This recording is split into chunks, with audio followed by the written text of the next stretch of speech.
This video is brought to you by Ridge Wallet, a slim front pocket wallet available in carbon fiber and titanium. With more than 250,000 sold, a lifetime guarantee and free shipping, get 10% off with the code GOLDFISH at ridgewallet.com.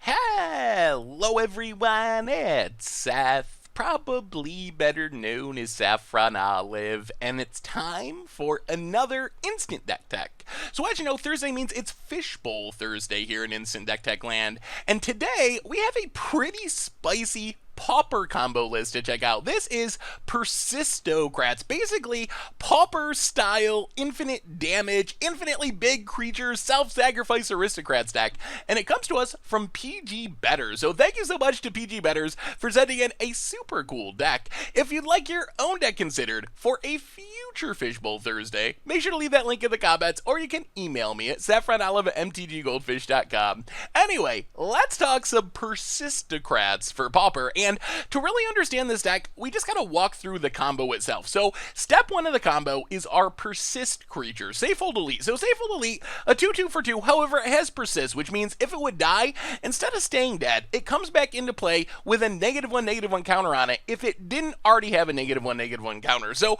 in theory, we could play this like a resilient grizzly bear. It dies, it comes back, start attacking. But really, in this deck, we are looking to combo off with Safehold Elite and sacrifice it a bunch of times for value. So that's step one for our combo. Step two for our combo is a sacrifice outlet. And for sacrifice outlets, we have two different options. Number one is Carrion Feeder. Number two is Viscera. So both of these cards do slightly different things. While each of them can work as our combo sacrifice outlet, they both are powerful in different ways. Carrion Feeder, if we can sacrifice stuff a bunch of times to it, gets really, really big because it gets a +1/+1 counter whenever a creature is sacrificed to it. So in theory, this could end up being a massive threat that just kills our opponent by beating down.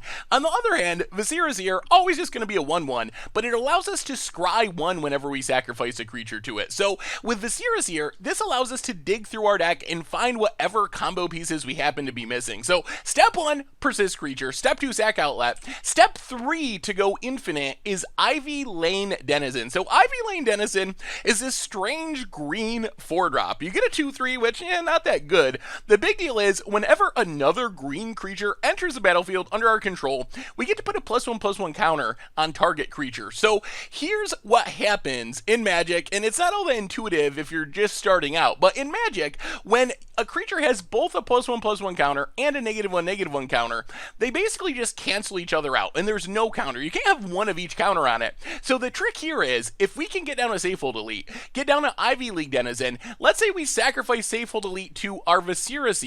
Safehold Elite dies, it comes back into play, it's going to have a -1/-1 counter on it, but then Ivy League Denizen can put a +1/+1 counter on it, and the end result is going to be just a Safehold Elite again, a 2/2 with no counters on it.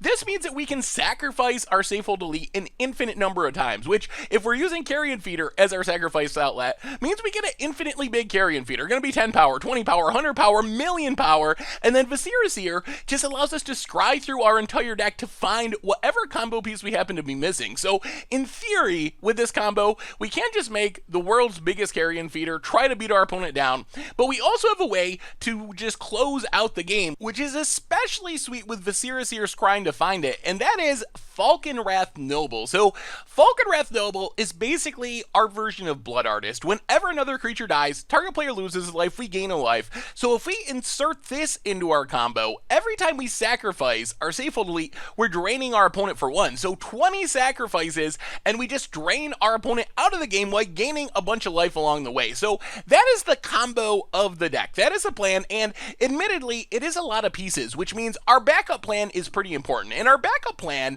is just kind of being tricky with creatures and beating down. So we have Blister Pod and Nest Invader, both of which give us 2 sacrifice outlets, essentially. We're able to sacrifice a Blister Pod and then sacrifice the token it makes. Nest Invader makes the token right away, so we can sacrifice it, also sacrifice the spawn. So this gives us some extra scrying, some extra bodies on the battlefield, some extra counters if we are sacrificing to our Carrion champion feeder, and it also just gives us a bunch of cheap creatures, so we can just kind of go on the Stompy Beatdown plan, especially if we happen to draw one of our rankers, which just makes any one of our creatures into a pretty big trampling threat, and then if that creature dies, we get our ranker back, so we can put it on something else, just keep beating our opponent down. Otherwise, we have Altar's Reap and Unearth is sort of like tricky card advantage. Altar's Reap takes advantage of the fact that we got a lot of stuff we want to sacrifice, becomes an instant speed draw 2 for 2, and then Unearth gets back a creature with converted mana cost 3 or less from our graveyard right to the battlefield, which means apart from Ivy League Denizen and Falconwrath Aristocrat, this can get back any of our combo pieces, which is really nice. If one of our sack outlets happens to die or whatever, we can still combo off even with it in the graveyard. Otherwise, since we have all this sacrifice stuff going on, we get to take advantage of a couple of powerful Morbid cards. Tragic Slip is just an insane removal spell. 1 mana, creature gets -13/-13, literally kills anything outside of like hexproof things in the Pauper format for 1 mana, and our deck can trigger Morbid really easily thanks to all of our sacrifice effects. And then Caravan Vigil, little bit strange, but basically becomes a 1 mana Rampant Growth, even an upgraded Rampant Growth, because the land comes into play untapped if we can sacrifice a creature. Basically, we tutor a basic land, put it in our hand. However, if a creature had died, we get to put it right on the battlefield. So if we sacrifice something, this becomes an incredibly good ramp spell that speeds up our combo.